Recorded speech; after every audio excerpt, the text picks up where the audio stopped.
Ça y est, après une gestation un petit peu compliquée, on a tous en mémoire cette fameuse Lancia Ypsilon tombée dans un canal français. Aujourd'hui, 14 février, date de l'amour, Lancia lève le voile de façon officielle sur sa nouvelle Ypsilon, annonciatrice du retour en fanfare de la marque italienne. Et rien que pour ça, je suis quand même bien content, je dois vous l'avouer. Bonjour à tous mes chers j'accélériens, j'espère que vous allez bien. On va se pencher plus en détail parce qu'on a eu toutes les informations sur cette nouvelle voiture. Restez bien accrochés, il y a du bon, il y a du moins bon, comme souvent. Ça y est, pour le coup, Lancia est vraiment de retour. Un retour en fanfare de la marque italienne. Et autant je suis content, autant il y a beaucoup de questions qui me viennent en tête. Après une carrière de 13 ans, il était temps pour l'actuelle Ypsilon de céder sa place. Et pour le coup, on peut dire que celle-ci, elle change pas mal de choses. En effet, il s'est passé deux, trois petits événements. Je sais pas si vous êtes au courant, mais Lancia, déjà, ça a été retiré de la quasi-totalité des marchés dans le monde, mis à part l'Italie, et ce, dès depuis 2017. Malgré tout, la marque, elle a fait plus que survivre parce que en Italie, l'ancienne Ypsilon, celle qu'on peut qualifier d'ancienne, que j'ai essayé sur la chaîne la semaine dernière, incroyable, qui est la nouvelle voiture qui va remplacer le 1007 dans le foyer. Donc, je vous invite à voir l'essai si jamais vous l'avez pas vu. Et bien, cette Ypsilon, même en 2023, alors que ça faisait déjà 12 ans qu'elle a été commercialisée, elle était encore troisième des ventes en Italie. Autant vous dire qu'en France, c'est quelque chose d'original. En Italie, c'est la voiture populaire par excellence. C'est en quelque sorte une Clio. Et du coup, pourquoi je vous dis que cette nouvelle Ypsilon, elle n'a plus rien à voir? Mais parce que, entre-temps, Fiat et Peugeot ont pour ainsi dire formé l'incroyable Galaxy Stellantis, hein, qui nous ravit, hein, ce qui nous permet du coup d'avoir de plus en plus d'autos identiques. Alors après, identique, je dirais peut-être pas ça pour l'Ypsilon, ça serait de mauvaise foi.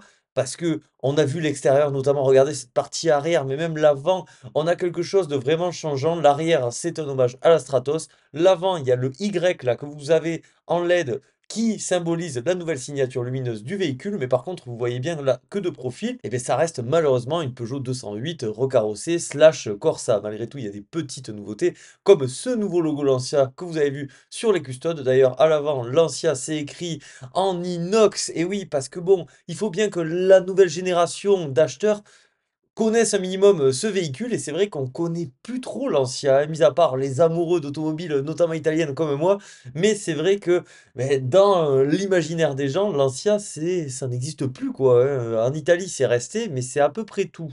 Elle a été designée, cette voiture, par Frédéric Duvernier, ça fait 3 ans qu'il s'y attelle, et au moins, c'est vrai que, comme je vous l'ai dit, comparé par exemple à une Corsa et une 208, ici on a un petit peu plus de différence. Le retour en force de cette Ypsilon se fait via une série spéciale Cassina, que vous avez vu, un sur 1906, forcément 1906, je vous invite à deviner pourquoi, c'est pas très compliqué. Si jamais j'avais fait une vidéo de toute façon sur l'histoire de cette marque fabuleuse, finalement la chose que l'on avait moins vue via toutes les photoscoops, c'est l'intérieur. Alors l'intérieur, je trouve qu'il y a du bon et du moins bon. Alors, notez les sièges quand même. Ces sièges, ils sont très mignons. En velours bleu, d'ailleurs, le bleu, pourquoi donc? Parce que c'est la couleur historique de l'Ancia. Et le petit clin d'œil italien, moi que j'adore, vous voyez la forme là de ces sièges, ça fait penser à des cannelloni. L'Italie dans toute sa splendeur. Alors, c'est sûr que ça change de ce qu'on a l'habitude de voir chez Stellantis quand même. En témoigne aussi ce plateau à fromage que nous avons donc en plein milieu, qui permettra également de recharger directement votre smartphone. Le volant a l'air d'être assez compact. Malgré tout, moi, je suis un petit peu déçu par ces doubles écrans. Alors, ça a l'air d'être assez qualitatif, mais c'est vrai que l'Ypsilon, normalement, historiquement, en tout cas les 3 générations précédentes, le compteur était au milieu et il y avait une atmosphère vraiment particulière qui se dégageait de ces autos. Ici, je trouve du coup que ça perd un peu en charme. Ils auraient pu vraiment aller plus loin encore dans le délire. Malgré tout, c'est plutôt pas mal. Apparemment, sur le côté, on a droit à une espèce de marbre recyclé. Pourquoi pas? C'est assez original. On va faire défiler les photos pour que vous voyez mieux. Ici, nous avons l'intérieur, bien sûr, de la version de lancement 1906 exemplaires, je vous rappelle, avec le fameux moteur électrique qu'on commence à avoir l'habitude de voir dans le groupe, 156 chevaux. Ici, l'autonomie WLTP, ça va être de 403 km. C'est pas complètement fou. En même temps, il faut dire qu'aussi, la voiture est assez lourde, 1584 kg. C'est 50 kg plus lourd qu'une 208 et du coup l'autonomie WLTP elle est 7 km plus faible qu'une 208. Bon, en soi 7 km ça reste ok. Également, si vous souhaitez vous régaler avec un bon moteur thermique de la Galaxy Stellantis, il y a toujours le PureTech qui a été ici un petit peu revisité. Bon, moi j'irai pas quand même dessus, qui est doté d'une micro-hybridation et qui nous donne une puissance de 136 chevaux. C'est bien de faire des arrêts sur image, comme ça on voit un petit peu plus en détail le véhicule sans que ça bouge dans tous les sens. Et vraiment, cette signature lumineuse, alors c'est marrant parce que lors des premières images qui étaient sorties, je trouvais ça horrible. Et finalement, on s'y fait, c'est peut-être le clone de 208 que j'apprécie le plus. N'hésitez pas vous à me dire ce que vous en pensez.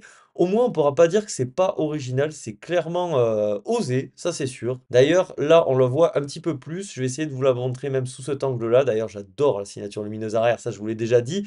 On voit bien que c'est une 208 tout de même. Par contre, la voiture, elle fait 4,08 m. Alors, on gagne 24 cm comparé à l'ancienne Y, c'est monstrueux. Ce qui en fait pratiquement une berline compacte, hein. Non, je plaisante, mais on en est quand même vraiment pas loin. C'est assez balèze, c'est encore plus gros qu'une Clio ou qu'une 208.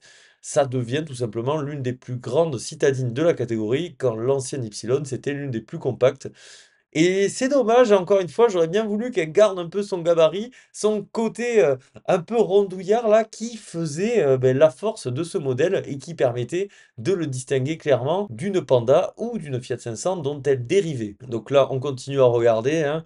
On va peut-être un petit peu accélérer. La signature lumineuse, d'ailleurs, vous avez vu, il y a bien écrit Lancia. Ils en sont fiers hein, de s'appeler Lancia et je peux comprendre parce que c'est une marque qui a un passé assez glorieux. Voilà, les jantes alliages qui sont sympas. Donc, le nouveau logo intégré à la custode, bien noir laqué, ça va être bien salissant, c'est évident.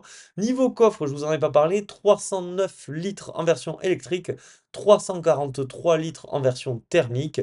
C'est à peu près les mêmes dimensions que sur la i208. Est-ce que c'est vraiment étonnant? J'en suis pas sûr. Les places arrière, donc ce qui est pas mal, c'est que le soin est aussi apporté. Par contre, la place du milieu, là, clairement, vous dites ciao. Alors, on a droit à ces garnitures qui ont l'air quand même de qualité. En même temps, ils veulent vraiment être premium parce que maintenant, je vais vous parler du prix de ce véhicule. Attention, tenez-vous bien parce que la version de lancement, là, limitée à 1906 exemplaires, elle est je reprends ma respiration parce que là, ça fait peur. Le prix donc, c'est 39 500 €. Voilà. Donc, gageons que on aura un bonus écologique de 4 ou 5 000 € parce que oui, cette voiture va être produite comme ses sœurs dans l'usine de Saragosse et non en Italie, hein. Retenez vos larmes, les Italiens, ça va bien se passer. Mais c'est vrai que, cette Lancia là, elle est extrêmement chère et d'ailleurs pour moi, on va y venir, elle est sûrement trop chère. Voilà, si vous voulez un débrief vraiment à chaud, hein, ensuite il faudra voir peut-être qu'elle est dotée de prestations complètement folles. J'en suis pas sûr vu que c'est un clone malgré tout de 208. Mais à ce prix-là, on a de la mini électrique, on a des voitures plus exclusives dans ce qu'elles proposent. On a même des voitures du segment supérieur.